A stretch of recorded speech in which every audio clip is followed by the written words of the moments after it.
fun in the morning. It's Steve Hayes and the Get Up and Go Show on WNXT AM/FM Portsmouth and on WNXTradio.com. Mix 99.3 worldwide. 7 o'clock straight up. Mark Williams in for Steve Hayes on the Get Up and Go Show.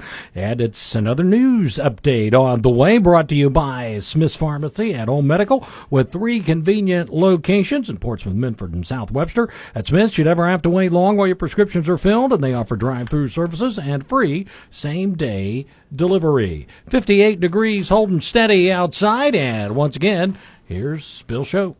Thanks, Mark, and good morning, everyone. Some fiery debate during recent Portsmouth City Council meetings regarding a proposed ordinance for Portsmouth to become a sanctuary city laid bare some deep division within our community. I spoke with Edwin Martell and Amanda Lewis, who are working to bring people together no matter their political or theological differences. A forum for civil discussion will be held this Thursday at the Landing on 2nd Street at 6 p.m. Martell told me about the impetus for the session. I saw that there were other cities that did this, what we call a listening session, where different people come, they sit down and have differences in opinions, beliefs, values, you name it, but we listen to each other to better understand a little bit from where we come from. And it's not so much about changing minds, because let's face it, we're not going to be able to do that, right? It's not about changing minds, it's not about politics, it isn't about winning or losing. It is honestly about civil conversation. Lewis said she believes that these types of discussions, well, they're important. Well, when we talk about listening sessions like this, what these bring about is it helps reframe the problems that exist in the community, and it helps put it into a perspective where residents feel energized about addressing those problems instead of divided. Again, that forum for civil discussion will be held this Thursday at the Landing on 2nd Street at 6 p.m. Meanwhile, the battle against drug trafficking through and in Scioto County remains ongoing, with local courts imposing max sentences for a number of out-of-town dealers. Scioto County prosecutor Shane Tiemann told me that several agencies have made a significant impact. So there's a lot of different parts to the battling of narcotics trafficking in Scioto County. The Ohio Highway Patrol is a big part of that, with a criminal patrol division and our local troopers who interdict on the highways, catch people who are coming in from other areas, bringing drugs into Scioto County, and through some traffic violation, we're able to conduct a stop that may lead to probable cause, which may lead to a search, which may lead to the forfeiting and seizure of large amounts of drugs before they hit the streets. Tiemann also praised the efforts of our local sheriff's department, Portsmouth Police, and New Boston Police Department as well. He spoke with me about the Southern Ohio Major Crimes Task Force. We've identified areas that maybe we need to attack from a different direction. If you can attack a problem from as many angles as possible, that helps. So we have the Southern Ohio High to Drug Task Force, which is one that we've had for years. It's a partnership between the Federal Bureau of Investigation and local agents with our Scioto County Sheriff's Office and our Portsmouth Police Department. They are trained in the FBI Academy as well as our local agencies, and they go after organizational structure, corrupt activity. Their jurisdiction reaches beyond Scioto County. And as many families start heading to the water for the summer, experts say keep safety a top priority. Angela Ann says that means getting your kids in swim lessons early in life to prevent drowning. This is the goal for 9-time Olympic winner Ryan Murphy. He says what these little ones in the water are learning in the pool not only keeps them safe, but also gives them a good training base. We're starting as early as 4 months old, so you can get babies in the water very, very young. According to the National Institutes of Health, taking part in swim lessons can reduce the risk of drowning by up to 88% for children between 1 and 4 years old. For Mix 99.3 News, I'm Bill Shope. Once again, some very important tips right there, and I guess you can never start too young, really.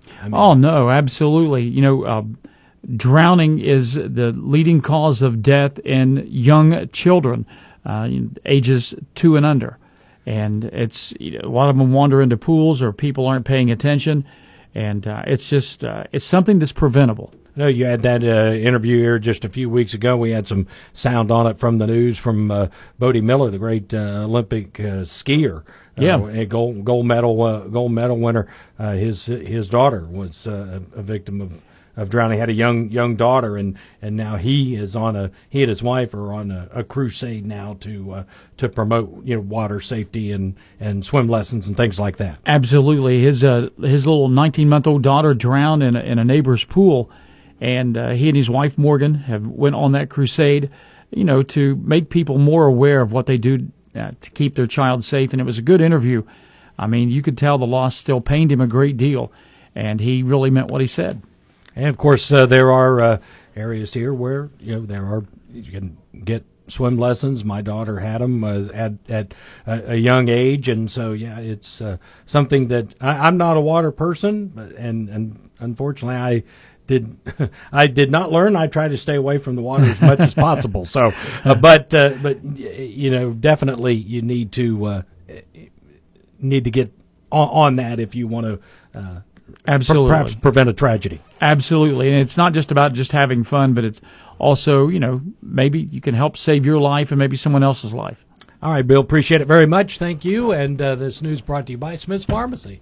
In 1925, the first television image was transmitted, and a new car cost about $525. That same year, Smith's Pharmacy opened its doors to serve Portsmouth and the surrounding area. For over 100 years now and through 4 generations, Smith's Pharmacy has been helping the area get well with care and convenience. The first area pharmacy to offer computerized prescriptions and one of the first to provide free monthly med boxes. There's never a long wait. Drive-through convenience, free same-day delivery. Visit Smith's Pharmacies, Portsmouth, Medford, and South Webster. Time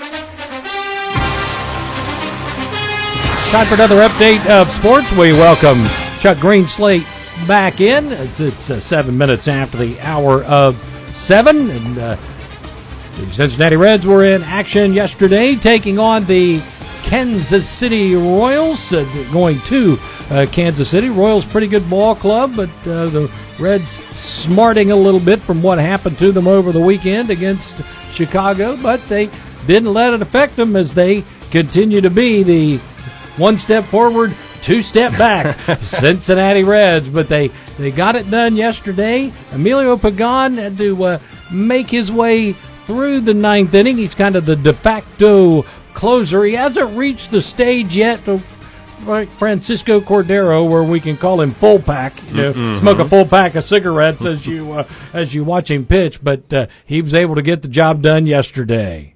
Pagan ready at the belt. Here's the 2-2 pitch. Swung on. Massey lifts it to center. Right there is T.J. Friedel. Under it, he's got it, and that's it. Reds win it 7-4 over the Royals to take the series opener in Kansas City. And tell us about the rest of it there as they abruptly cut Tommy off right there at the end of that clip. That they did. You got it, Mark. The Reds were winners in Kansas City 7-4 yesterday. Cincinnati's offense was alive and well as the Reds out-hit the Royals 14-7. Tyler Stevenson led the Reds offense as he went 3 for 5 at the plate with a home run and 3 RBI. T.J. Friedel went 2 for 4 with the double. Santiago Espinal and Garrett Hampson also had 2 hits apiece. Austin Hayes logged a triple. Nick Martinez was the winning pitcher.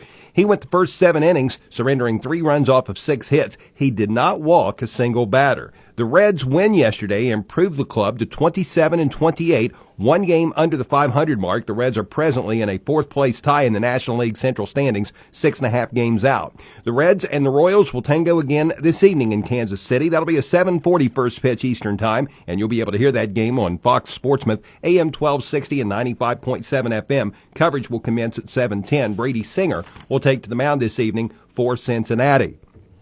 The Cleveland Guardians fell to the L.A. Dodgers yesterday, 7-2. Cleveland will host Los Angeles this evening at 6:10. The Guardians are presently tied for second in the AL Central, 5 games out. Yesterday in regular season high school baseball, Portsmouth prevailed over Wheelersburg 4-3, and Valley topped South Webster 6-2 in 9 innings. Yesterday in Kentucky high school softball, the 16th region tournament got underway in Moorhead. Greenup County was a winner over West Carter 17-0. East Carter defeated Raceland 2-0. Ashland topped Bath County 3-1, and Round County shut out Boyd County 5-0.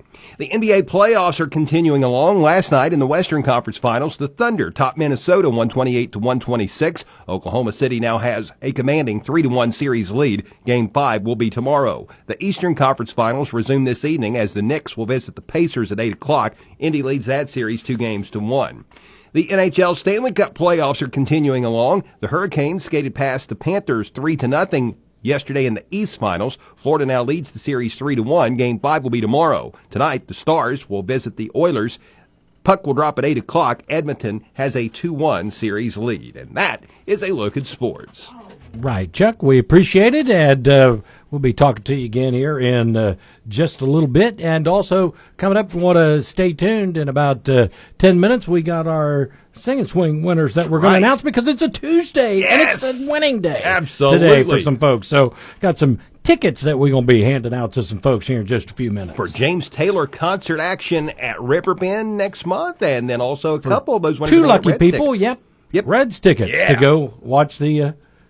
one step forward, two step back, Cincinnati Reds. Nice. All right. Yep. All right. Thanks a lot. We appreciate Thanks, it. Mark. This coming weekend at the Columbia Theater in Portsmouth, it's a double dose of rock and roll with a return by popular demand of the #1 AC/DC tribute band, Thunderstruck, Friday night, May 30th. And Portsmouth's own Wild Sun will do a free show Saturday night, May 31st. For more information and to get your tickets and tables, just go to ColumbiaPortsmouth.com. Thunderstruck and Wild Sun coming this weekend to your Columbia Theater in downtown Portsmouth.